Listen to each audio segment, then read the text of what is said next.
سورہ نمل آیت 62 اعوذ باللہ السمیع العلیم من الشیطان الرجیم بسم اللہ الرحمن الرحیم امن بھلا کون یجیبو قبول کرتا ہے مضطرہ بے قرار اذا جب دعاہو وہ اسے پکارتا ہے ویکشفو اور وہ دور کرتا ہے سوء برائی ویجعلکم اور تمہیں بناتا ہے خلفاء نائب ارض زمین الہ کیا کوئی اور معبود مع اللہ کے ساتھ قلیلاً تھوڑے ما جو تذکرون نصیحت حاصل کرتے ہیں بھلا کون ہے جو سنتا ہے ایک مجبور اور لاچار کو جب وہ اس کو پکارتا ہے اور اس کی تکلیف کو دور کرتا ہے اور جو تمہیں جانشین بناتا ہے زمین میں کیا کوئی اور معبود بھی ہے اللہ کے ساتھ بہت کم ہے نصیحت جو تم لوگ حاصل کرتے ہو۔ یہ سوال ہیں جو اللہ ہم سے کرتے ہیں۔ جب کسی کو سمجھانا ہو تو اس کو مثالوں سے اور سوالوں سے سمجھایا جاتا ہے، اس کو چھوٹی چھوٹی مثالیں دی جاتی ہیں اور اسے سوال کیے جاتے ہیں۔ سوال سے اس کو اس مسئلے کی ماہیت کا کچھ آئیڈیا ہوتا ہے، وہ اس کا جواب ڈھونڈنے کی کوشش کرتا ہے، جواب دینے کے لیے وہ ادھر ادھر سوچتا ہے، اس کو جواب بعض دفعہ مل جاتا ہے، بعض دفعہ اس کو جواب اگر نہیں ملتا تو سوال کرنے والا پھر اس کا جواب دیتا ہے تاکہ وہ اس مسئلے کو، اس حقیقت کو اچھی طرح جان لے۔ اب یہ سارا تعلیم اور تعلم کا جو سارا سلسلہ ہے، جو بتانے سمجھانے کی ساری بات ہے، وہ فہم سے تعلق رکھتی ہے، وہ توجہ اور دھیان سے تعلق رکھتی ہے۔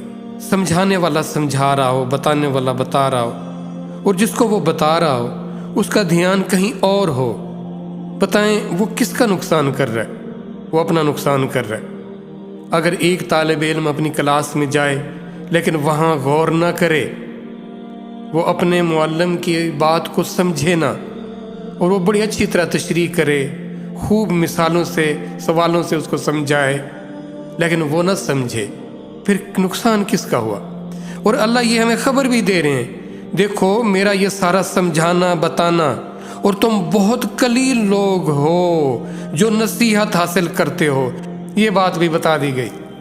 ہم پھر بھی نہ باز آئے، ہم پھر بھی نہ سمجھے، ہم نے پھر بھی نصیحت حاصل نہ کی۔ اب یہاں ثواب کدھر گیا؟ آؤ جی قرآن کو ثواب کے لیے پڑھ لو۔ نصیحت کے لیے پڑھنا تھا، نصیحت کے لیے اس سے راستہ لینا تھا، اس سے علم اور حکمت دانائی لینی تھی، اس سے عبرت حاصل کرنی تھی، اس سے سبق حاصل کرنا تھا۔ کیا اس نیت سے قرآن کھولتے ہیں؟ کتنے ہیں جو اس نیت سے کھولتے ہیں؟ ہمیں کس نے اس کام پر لگا دیا کہ اس سے اجر و ثواب لے لو بس؟ یہ اللہ نے اس کا کہاں تذکرہ کیا ہے کہ تم آؤ بنا سوچے سمجھے اس کو کھولو، پڑھو، دیکھو، ختم پہ ختم کرتے چلے جاؤ، پھر میں تمہیں اجر سے نواز دوں گا؟ کہاں؟ کوئی ایک ایسی حدیث نہیں ہے ہمارے پاس، کوئی ایک ایسی آیت نہیں ہے، جبکہ اللہ کا قرآن ہمیں پکار کر کہہ رہا ہے کہ تدبر کرو، تفکر کرو، تم مجھ سے نصیحت حاصل کرو، تم یہ قانون ہیں، قاعدے ہیں، مثالیں ہیں، سوال ہیں، یہ باتیں ہیں، یہ اللہ کی بہترین تمہارے لیے اللہ کی طرف سے ایک تحفہ آیا ہے تمہیں ٹھیک رکھنے کے لیے۔ اللہ ہم سے پوچھتے ہیں کوئی ایسا ہے کہ تم لاچار ہو، مجبور ہو، اضطراب کی حالت میں ہو، پھر تم اس کو پکارو، وہ تمہارے اضطراب کو، تمہاری بے چینی کو جانے، پھر تمہیں اس کا جواب دے، پھر وہ اس کو سنے، اس کو قبول کرے۔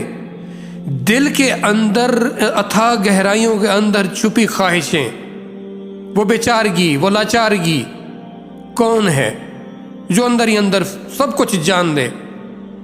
دنیا کے بڑے سے بڑے سیانہ بندے ہی ہیں نا ہمارے ارد گرد، اور تو ہمارا نہ کوئی جنوں سے واسطہ پڑا ہوا ہے ڈائریکٹلی، نہ کوئی ہمارا فرشتوں سے ڈائریکٹلی واسطہ پڑا ہوا ہے۔ باقی مخلوق کیا ہے؟ باقی مخلوق کو تو ہم کوئی اہمیت دیتے ہی نہیں ہیں۔ دیکھیں باقی جانور ہیں نا، پرندے ہیں یا جمادات نباتات ہیں، اس کے علاوہ آپ کا انٹریکشن کن چیزوں سے ہے؟ کوئی ایسا ہے جو آپ کے انر کی فیلوں کو جانے، پھر اس کو پتہ ہو کہ یہ کیا سوچ رہا ہے، اور اچھا پتہ ہونے کے بعد پھر اس کو یہ بھی پتہ ہو کہ اس کی ریمیڈی کیا ہے، اس کا علاج کیا ہے، اس مسئلے کا حل کیا ہے؟ کوئی ہے جو ایسا جانے؟ کوئی بھی نہیں ہے۔ وہ تمہارا بنانے والا مالک ہے، خالق ہے، جس نے تمہیں کمپوز کیا۔ ذرات دیکھیں، ذروں سے کمپوز کیا گیا ہمیں۔ ہم کیا تھے؟ ہماری اپنی پیدائش سے پہلے ہم کدھر تھے؟ پھر ہماری کس چیز سے تخلیق کی گئی؟ باریک باریک ہمارے اعصاب، رگیں، گوشت کے ذرے، خلیے، ایک ایک خلیہ کہاں کہاں کیسے کیسے لگایا گیا، بنایا گیا، اس کو سیٹ کیا گیا، ان کو ایسے مربوط نظام سے جوڑا گیا۔ ہمیں خود کو نہیں پتہ ہمارے انر کے اندر کہاں کہاں کیسے کیسے فنکشنز ہو رہے ہیں۔ وہ بنانے والی ذات خالق جانتا ہے، وہ مالک جانتا ہے۔ ابھی مجھے نہیں پتا کہ 1 منٹ کے بعد میرے اندر کیا خواہش آئے گی، میرے اندر کیا سوچ آئے گی۔ وہ ان ساری چیزوں کو جانتا ہے کہ اس کو سمجھنے کے لیے آپ یہ 3 زمانے ہمارے پاس گزر گیا، ایک جس میں ہم موجود ہیں، ایک آنا ہے، یہ سب اس کے ہاں، اس کے سامنے ہے۔ وہ کیسے؟ جیسے اس کی مثال ایک کتاب کسی ہے، آپ کے پاس آپ ایک کتاب ہو، اس کتاب کو آپ کھولتے ہو، آپ اس کے ورک پلٹتے ہو، جو ورک پلٹ دیا آپ نے وہ آپ کا ماضی ہو گیا۔ ایک پیج آپ کے سامنے کھلا ہوا ہے، وہ آپ کا کیا حال ہے، اور مزید پیج جو آگے رکھے ہوئے ہیں پھر آپ نے ان کو پلٹنا ہے۔ گویا کہ سب کچھ سامنے ہے۔ اب ہمارے لیے یہ زمانے گزر رہے ہیں نا، اور وہ ذات جو اوپر ہم سے ماورا ہے، اس کے لیے تو سب کچھ ایک ہے۔ وہ ایک جگہ سے دوسری جگہ، ایک زمانے سے ایک حالت سے دوسری حالت میں منتقل کرتی ہے ہمیں وہ ذات۔